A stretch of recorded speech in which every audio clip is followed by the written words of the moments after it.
Tutto è iniziato in Viale della Repubblica, proprio sulla rotonda vicino alla questura. Gli agenti delle volanti hanno intercettato l'auto con 2 persone a bordo, hanno intimato loro di fermarsi azionando i dispositivi luminosi e acustici. L'automobilista ha così accostato a destra, ma quando gli agenti si sono avvicinati l'uomo ha messo in moto ed ha iniziato una fuga a folle velocità. I soggetti, scappando dall'inseguimento della volante, hanno imboccato contromano sia la rotonda stessa che la prima parte di Viale della Repubblica, andando anche a collidere con una macchina civile.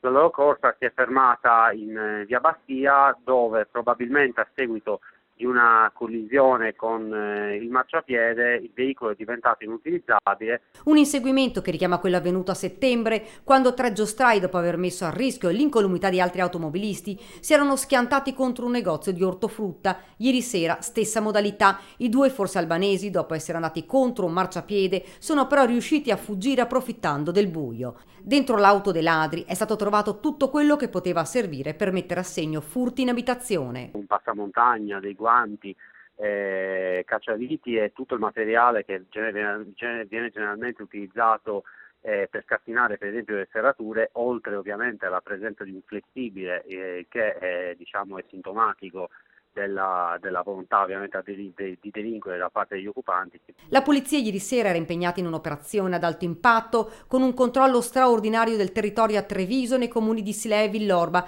contro i fenomeni predatori. Ora aspetta la squadra mobile a dare un nome e un volto ai 2 ladri.